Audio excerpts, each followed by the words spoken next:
اچھا جناب، السلام علیکم۔ میں رضوان جی پی او لائیو کے پلیٹ فارم سے آپ کی خدمت میں حاضر۔ آپ سے گزارش ہے کہ ہمارے چینل کو سبسکرائب کریں اور بیل آئیکن کو ہٹ کر دیں تاکہ آپ کو ہمارے وی لاگ کی انفارمیشن بر وقت پہنچے، اور آپ سے گزارش ہے کہ ہمارے چینل کو اپنے دوستوں میں، عزیز و اقارب میں اور واٹس ایپ گروپوں میں بھی شیئر فرمائیں۔ چلیں اب چلتے ہیں ہم وی لاگ کی جانب۔ اچھا جناب، بات کرتے ہیں محترمہ بشریٰ بی بی کی۔ وہ ادھر ٹرانسفر ہو گئی ہیں، شفٹ ہو گئی ہیں لاہور زمان پارک میں۔ تو کیا وجوہات ہوئی، کیا معاملہ بنا جس کی وجہ سے ان کو زمان پارک میں شفٹ ہونا پڑا؟ یعنی 26 تاریخ سے لے کر اور 30 تاریخ تک کے جو دن گزرے، 5 دن، ان کی روداد کچھ آپ کے گوش گزار کرتے ہیں۔ اچھا جناب، بشریٰ بی بی جو ہیں وہ 26 تاریخ کو جیل سے رہا ہو کر، اور پہلے تو گئیں ادھر بنی گالہ میں، تو وہاں سے پھر علی امین گنڈا پور صاحب نے ان کو کہا کہ بی بی آپ ادھر آ جائیں، کے پی کے میں آ جائیں۔ شاید اس کی کوئی وجوہات یہ ہوں گی کہ انہوں نے سوچا ہوگا کہ یار محترمہ ذرا ادھر سیف رہیں گی، ظاہری بات ہے ان کے قائد کی اہلیہ تو ہے نا، تو انہوں نے کہا جی کہ آپ ادھر آ جائیں، ادھر جو انیکسی ہے ہماری سی ایم ہاؤس کی، اس میں آپ آ کے ٹھہر جائیں تو سیف بھی رہیں گی، ظاہری بات ہے اپنے کنٹرول میں ہر چیز ادھر، یعنی کل کو کوئی اور کیس ان کے اوپر ڈال کے ان کو گرفتار نہ کر لیا جائے۔ تو میرا خیال ہے بیک آف مائنڈ میں یہی باتیں ہوں گی کہ یار یہ ذرا سیف اینڈ ساؤنڈ رہے گی، اور ممکن ہے عمران خان صاحب نے بھی ان کو کہا ہو کہ بھئی آپ ادھر ہی چلے جائیں۔ تو 26 تاریخ کو وہ ادھر پہنچ گئی جی، اور کہا یہ جا رہا تھا کہ محترمہ جو آپ کی بشریٰ بی بی ہیں، یہ ایک غیر سیاسی شخصیت ہیں، ان کو ایویں ہی بند کر کے رکھا ہوا ہے، ان کا سیاست سے کیا تعلق ہے؟ مگر انہوں نے ان 4-5 دنوں میں کوئی کام ایسا چھوڑا نہیں جس میں انہوں نے سیاسی معاملات نہ کیے ہوں، یعنی کہ سیاستدانوں سے ملاقاتیں، میٹنگز، کوئی مشورے، صلاح مشورے اور مختلف قسم کے انہوں نے اس انیکسی میں کیے۔ یہ تو چلے ایک جنرل باتیں آ گئیں، جو ظاہری بات ہے انہوں نے، بے شک یہ تو ساری دنیا کو پتہ ہے کہ بشریٰ بی بی جو ہے وہ باقاعدہ طور پہ ایک ٹرینڈ قسم کی پولیٹیکل شخصیت بن چکی ہیں، اور بہت سارے کام، خاص کر توشہ خانہ کے کام تو سارے انہوں نے ہی کیے ہیں جی، اور بہت سارے کام وہ خود کرتی ہیں، اور عمران خان کو صلاح مشورہ بھی دیتی ہیں اس حوالے سے۔ جہاں سب سے ملاقات کی بشریٰ بی بی نے، وہاں عاطف خان، شاہرام ترکئی اور شیر افضل مروت، یہ 3 شخصیات ہیں جن سے بشریٰ بی بی کی ملاقات نہیں ہوئی۔ انہوں نے، یا آپ کہہ لیں کہ انہوں نے نہیں کی، یا ان کو کرنے نہ دی گئی۔ اصل میں اس کی وجوہات کچھ ایسے ہیں کہ علی امین گنڈا پور صاحب نے ان کو ملاقات کرنے نہیں دی۔ یہ ایکچولی یہ گروپ ڈیفرنٹ ہے، علی امین گنڈا پور کا گروپ اور عاطف خان کا گروپ جو ہے یہ ڈیفرنٹ گروپس ہیں۔ تو ظاہری بات ہے اس وقت وزیر اعلیٰ تو علی امین گنڈا پور ہے، تو جو چاہے کر سکتا ہے۔ خیر، اس کے علاوہ جو کچھ باتیں ہوئی ہیں، ہم آپ کو وہ گوش گزار کرتے ہیں۔ اچھا جی، 3 دن پہلے بشریٰ بی بی نے کیا کیا کہ سٹاف کو بلایا، اور انہوں نے کہا جی کہ یہ جو انیکسی ہے اس کے اندر ہرے رنگ کا پینٹ کر دیا جائے اور لائٹس بھی لگا دو۔ انہوں نے کہا جی کہ جس قسم کی میں عمل کرتی ہوں اس کے لیے یہ ضروری ہے یہ سبز رنگ ہوا ہو کمرے میں۔ اب جو علی امین گنڈا پور صاحب ہیں، وہ اس طرح کی دقیانوسی باتوں سے، یہ جنات والی اور پیری فقیری والی جو باتیں ہیں، ان پہ ان کا کوئی وہ یقین نہیں رکھتے۔ ایکچولی اگر ہم اس کو اس طرح کہتے ہیں کہ کے پی کے زیادہ تر جو ہے وہ ان باتوں پہ یقین نہیں رکھتا۔ پٹھان جو ہوتے ہیں وہ اسٹریٹ فارورڈ مسلمان ہوتے ہیں، وہ پیری فقیری، جادو ٹونے، یہ ان چیزوں پہ ان کا اعتبار نہیں ہوتا۔ اور علی امین گنڈا پور صاحب پھر وہ جانوروں کی یعنی کہ ان کو مارنے کے یا ان کی قربانی کے حق میں نہیں تھے، جو اس جادو ٹونے کے اندر یہ لوگ استعمال کرتے ہیں۔ تو یہ تو جانوروں کو جلاتے بھی ہیں، ان کی سیڑھیاں بھی جلاتے ہیں، ان کی پتہ نہیں کیا کچھ کرتے ہیں۔ جی خاص کر یہ تو کالا جادو میں یہ چیزیں زیادہ ہوتی ہیں، تو وہ اس چیز کے حق میں بالکل بھی نہیں تھے۔ 26 اور 27 اکتوبر کی درمیانی رات جو تھی، اس پہ ایک عجیب واقعہ ہوا کہ بشرا بی بی آدھی رات کو اٹھ کر انہوں نے زور زور سے چلانا شروع کر دیا، اور عجیب رکت میں وہ آ گئیں، اور بلکہ باہر نکل کے سیڑھیوں کے درمیان میں جا کے کھڑی ہو گئی اوپر چڑھ کے ہاف وے، اور اول فول بولنا شروع کر دیا، اور جو ادھر عملہ تھا وہ سارا پریشان ہو گیا۔ ایک تو خیر ویسے ہی وہ عملہ ہوگا پٹھان، وہ تو ان چیزوں پہ اعتبار بھی نہیں رکھتے، تو جب انہوں نے یہ حالات دیکھے تو ویسے گھبرا گئے ہوں گے کہ پتہ نہیں تو کیا ہو گیا۔ کچھ لوگ ڈر کے بھاگ گئے اور کچھ لوگ ویسے پیچھے پیچھے رہے۔ جب لوگوں نے جو عملہ تھا انہوں نے حالت بگڑتی ہوئی دیکھی تو انہوں نے تھوڑا سا اس میں خلل ڈالنے کی کوشش کی، تو محترمہ نے ان کو گالیاں بکیں۔ اتنی دیر میں علی مین گنڈا پور صاحب وزیر اعلیٰ ہاؤس سے شور شرابہ سن کے ادھر آ گئے۔ بشرا بی بی نے الزام لگایا کہ میرے جو موکلین ہیں ان کو میں قابو کرنے میں ناکام ہو رہی ہوں۔ اس کی وجہ یہ ہے کہ یہ جو میرا سٹاف ہے جو ادھر رکھا ہوا ہے لوگ، وہ میری مدد نہیں کر رہے۔ وہ بہت زور زور سے چیختی چلاتی رہی، اور انہوں نے وہ کہتی رہی کہ جی یہ جو میرے موکل ہیں نا، یہ آرمی چیف سے زیادہ طاقتور ہیں، ایڈے طاقتور ہوں دے تو جیل دی ہوا نہ کھا کے آندی۔ پر مسئلہ یہ ہے کہ ادھر کوئی میرے ساتھ کھڑا ہونے کے لیے تیار ہی نہیں ہے، اور مجھے اپنے عمل کے لیے کوئی مخصوص چیزیں درکار ہیں۔ خیر علی امین گنڈا پور صاحب نے ان کو تھوڑا سا ٹھنڈا کیا، انہوں نے کہا ٹھیک ہے جی آپ کو سارا ارینجمنٹ کر کے دیتے ہیں، آپ پریشان نہ ہو۔ پھر وہ تھوڑی سی ٹھنڈی ہو گئی اور کچھ آرام کیا۔ جب صبح اٹھی ہیں تو انہوں نے صبح اٹھ کے کہا ہے جی کہ مجھے آج خواب میں حکم ملا ہے کہ میں اڈیالہ جیل کی پیشی کے بعد زمان پارک لاہور چلی جاؤں، کیونکہ میرے تمام موکل جو ہیں وہ زمان پارک کی طرف رخ کر بیٹھ گئے ہیں۔ وزیر اعلیٰ کے پی کے ہاؤس کی طرف ان کا منہ نہیں ہے۔ میرے موکلین موٹر وے اور جی ٹی روڈ کے ذریعے زمان پارک کی طرف رواں دواں ہیں۔ اس کے بعد آپ کو پتہ ہی ہے پھر وہ زمان پارک چلی گئی ہیں۔ اب کیا ہے؟ کیا آپ لوگوں کی عقل ان باتوں کو تسلیم کرتی ہے؟ میں ان کی بات نہیں کرتا انفیکٹڈ جو یوتھیا وائرس سے انفیکٹڈ لوگ ہیں، میں ان کی بات نہیں کرتا، یعنی یوتھیاز اینڈ عمرانڈوز اینڈ صافینز، ٹھیک ہے؟ مگر ایک جنرل بندہ جو عقل سمجھ رکھتا ہے وہ کیا ان چیزوں پہ اعتبار کرتا ہے؟ آج بھی، آج کے دور میں بھی کیا ہے یہ لوگوں کو بیوقوف بنانے کا ایک ڈھنگ بنا رکھا ہے، ڈھونگ بنایا ہوا ہے، اور اتنا کمزور ایمان کے یہ لوگ ہیں یہ بھی، اور ان کا جو عمران خان ہے وہ بھی تو کمزور ایمان کا بندہ ہی ہے نا۔ اس کے پیچھے جا کے تو وہ قبروں کو سجدے کرنے لگ گیا تھا۔ مطلب کوئی یار عمران خان کی اس وقت دیکھیں نا نظریہ کیا ہے، اس وقت ان کی سوچ کیا ہے کہ قبروں کو سجدے کرنے ہیں، جادو ٹونے کرنے ہیں، علم کرنے ہیں، تو پتہ نہیں کیا کرنے ہیں، لوگوں اپنا جانوروں کی سیڑھیاں جلانی ہیں، کیا بیوقوف بنا کے رکھا ہوا ہے ساری قوم کو یار۔ ہم ساری قوم کو تو نہیں ہے، سمجھدار لوگ بھی بہت سارے ہیں۔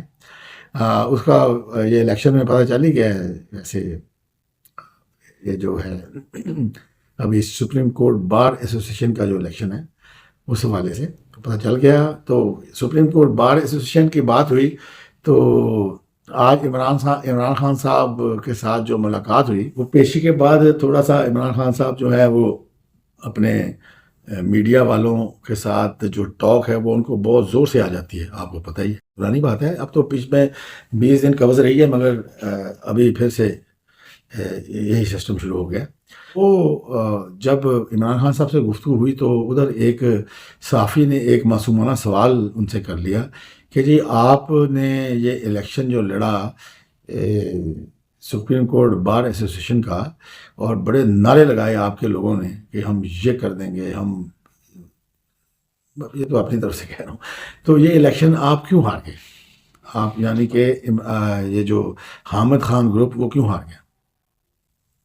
حالانکہ آپ نے اپنی پارٹی پوری کی پوری تقریباً وکلا کے سپرد کی ہوئی ہے، 70% وکلا ہے اس وقت ان کی پارٹی میں، اور سپریم کورٹ بار الیکشن میں آپ کو زبردست شکست ہوئی ہے۔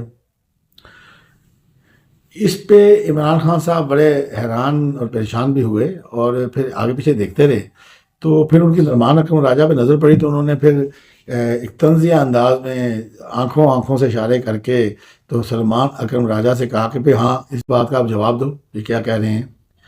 سلمان اکرم راجہ صاحب نے پھر ہنگیاں بونگیاں ماری کہ جی وہ بار کی سیاست اور ہوتی ہے، پارلیمانی سیاست اور ہوتی ہے، وہ اور طریقے سے اس کو مینج کیا جاتا ہے، اس کو اور طریقے سے مینج کیا جاتا ہے۔ عمران خان نے کہا کہ اگر میں باہر ہوتا تو ہم کبھی بھی یہ الیکشن نہ ہارتے۔ سلمان اکرم راجہ نے کہا کہ خان صاحب جو تحریک انصاف ہے وہ بہت پاپولر ہے، شہرت کی بلندیوں پر ہے اس وقت، ٹھیک ہے، آپ کے باہر ہونے سے اس کو کوئی زیادہ فرق نہیں پڑنا تھا۔ یہ جواب سن کے خان صاحب آپ آگ پگولا ہو گئے کہ دوسرے لفظوں میں کہ میری مطلب میں ہوں باہر ہوں یا اندر ہوں، جماعت کو کوئی فرق نہیں پڑتا، پی ٹی آئی کو کوئی فرق نہیں پڑتا۔ اور انہوں نے کہا کہ پھر اس کا مطلب ہے کہ تم لوگ چاہتے ہو کہ میں جیل کے اندر ہی رہوں، اگر جماعت میرے بغیر ہی پاپولر ہے تو تم لوگوں کا مقصد یہ ہے کہ میں جیل کے اندر ہی رہوں۔ یہ کہتے ہوئے کہ یہ ویسے وکیلوں پہ اعتبار نہیں کرنا چاہیے، تو یہ کہتے ہوئے وہ اپنے وہاں سے اندر چلے گئے جیل کی طرف۔ حقیقت یہ ہے کہ ویسے عمران خان صاحب کی بہنیں بھی کئی دفعہ کہہ چکی ہیں کہ یہ لوگ جو اس وقت بیٹھے ہوئے ہیں، بلکہ ایک گروپ ہے باقاعدہ خان صاحب پی ٹی آئی میں جو یہ سوچ رکھتا ہے کہ یہ جو بیٹھے ہوئے ہیں گورنمنٹ میں اور یہ جو بیٹھے وکلاء حضرات جو ہیں یہ سیٹوں کے مزے لے رہے ہیں، ٹھیک ہے، ان کو کوئی پرواہ نہیں ہے عمران خان ساری زندگی اندر ہی رہے اور اندر ہی مر جائے، ان کا یہ اگر آ جائیں باہر عمران خان آ جائے ان کی تو دکانداری ختم ہو جاتی ہے۔ بہرحال جی یہ معاملات ہیں۔ اب ہم بات کرتے ہیں کہ امریکن جو تھے کانگریس مین 60 لوگوں نے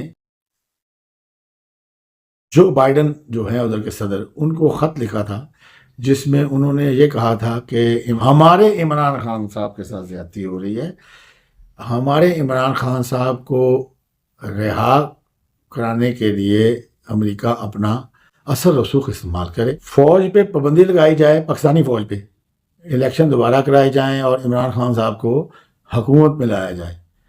اب اس کے جواب میں پہلے تو ایسے سوچا جائے یہ کیا یہ وہی جماعت ہے نا جو کہتی تھی کہ ایبسولوٹلی ناٹ، امریکہ نے ہماری حکومت گرائی ہے، سائفر آیا یہ کیا وہ کیا، ہمیں تڑی لگائی، ہمیں یہ کیا، ٹھیک ہے، امریکہ نے حکومت گرائی، ٹھیک ہے، ایبسولوٹلی ناٹ کہہ دیا ہم نے امریکہ کو۔ آج امریکہ کے سمجھتے گئے ہو گئے بہرحال آج امریکہ کے اس چکر میں پڑے ہوئے ہیں کہ امریکہ آ کے عمران خان کو بچا لے، ڈونلڈ ٹرمپ آئے گی اور عمران خان کو آزاد کروائے گی۔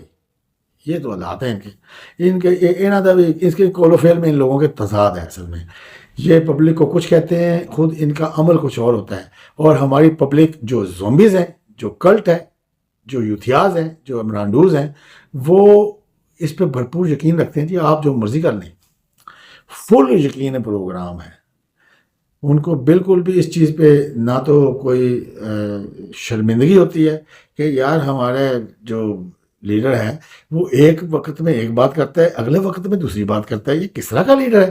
ہمارا لیڈر اگر ایسا ہو تو یقیناً ہم اس کو تنقید تو کریں گے، چلیں اس کی مخالفت نہ بھی کریں، مطلب ہم الیکشن میں مخالف نہ بھی ہوں، مگر ہمارے میں ایک یہ جرت ہے، ہم میں بھی اوروں میں بھی یہ جرت ہوتی ہے، جو عقل سمجھ رکھتے ہیں ان میں یہ جرت ہوتی ہے، وہ تنقید ضرور کرتے ہیں، اختلاف ضرور کرتے ہیں۔ اب اس خط کے مقابلے میں سمجھ لیں یا اس کے جواب میں آپ کہہ سکتے ہیں، پاکستان کے 160 پارلیمنٹیرینز نے، جس میں حکومتی جماعت جو ہے آپ کی MLN اور پیپل پارٹی شامل ہیں، انہوں نے ایک خط لکھا ہے اپنے پرائم منسٹر صاحب کو کہ یہ جو ان کا خط ہے امریکیوں کا، یہ ہمارے حکومتی اور ہمارے ملکی معاملات میں اسٹریٹ اوے مداخلت ہے اور ہم اس کو برداشت نہیں کرتے، اور کسی بھی ملک کے ارکان کو یہ حق نہیں ہے کہ وہ ہمارے اندرونی معاملات میں مداخلت کرے۔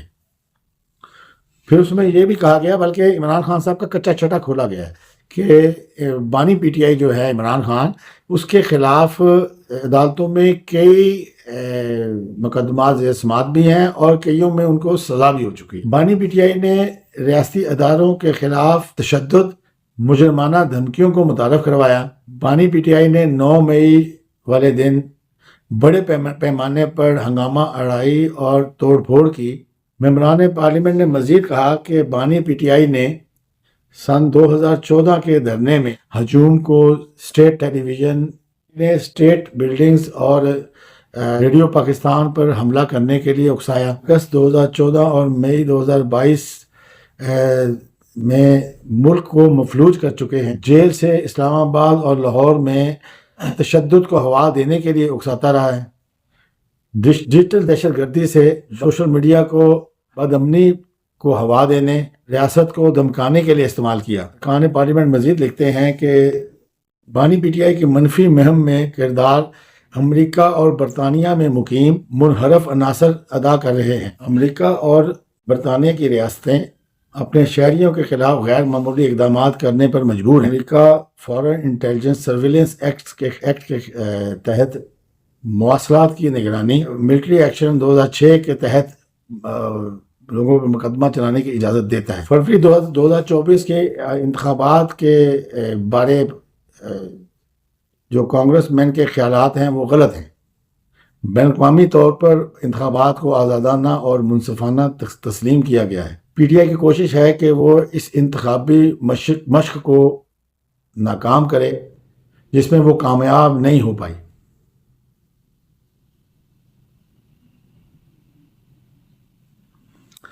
پی ٹی آئی نے 2008 اور 2013 کے انتخابات میں بھی یہی کیا تھا۔ بانی پی ٹی آئی کے طالبان بارے معذرت خواہانہ تبصرہ، غلط صنفی نظریات، پارلیمانی اصولوں کی توہین اور سفارتی اصولوں کی بےعزتی اس کے کردار کا اظہار کرتی ہے۔ چند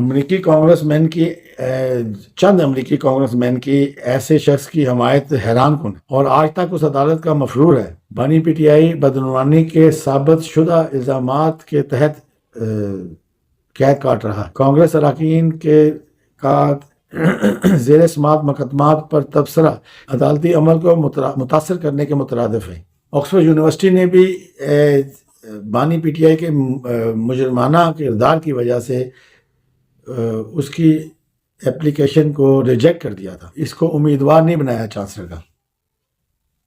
موجودہ دور امریکہ میں بے مثال سیاسی سرگرمی کا ہے۔ سیاسی جماعتیں تمام حلقوں کے لیے الیکشن کے لیے لابنگ کرتی ہیں۔ پاکستان میں ایسے تبصروں کو مداخلت اور بے بنیاد سمجھا جاتا ہے۔ ووٹرز کے ایک مخصوص طبقے کو مطمئن کرنے کے لیے کے ممالک کو اس میں گھسیٹنا ناجائز ہے۔ بانی پی ٹی آئی کی فی مہم میں کردار امریکہ اور برطانیہ میں مقیم منحرف عناصر ادا کر رہے ہیں۔ اور یہ بھی کہا انہوں نے کہ بانی پی ٹی آئی نے تاریخ کا سب سے بڑا امریکہ اور پاکستان کے تعلقات کا بحران پیدا کیا۔ اچھا جناب، یہ وہ خط ہے جو پارلیمنٹیرینز 160 کے مقابلے میں 160 پارلیمنٹیرینز نے اپنے وزیر اعظم کو لکھا ہے، جناب شہباز شریف صاحب کو، اور اس کے حوالے سے ایک قرارداد بھی لائی جائے گی پارلیمنٹ میں تاکہ صحیح کر کے احتجاج رجسٹرڈ ہو۔ اور اب یہ خط وزیر اعظم فورن آفس کے ذریعے یہ خط امریکہ تک پہنچائیں گے، کیونکہ 160 اراکین کا خط کوئی مذاق نہیں ہے۔ اس میں پارلیمنٹیرین اپنے وزیر اعظم پہ، اپنے الیکشنز کے معاملے پہ اعتماد کا اظہار کر رہے ہیں۔ یہ جو لابنگ کر کے ادھر امریکہ میں اور گولڈ سمتھ کی طرف سے سپورٹ لے کے اور یہ جو خط لکھوایا گیا تھا اس کا جواب آنا بہت ضروری تھا، اور جواب جو ہے ٹکر سے بھی بڑھ کے دیا گیا ہے۔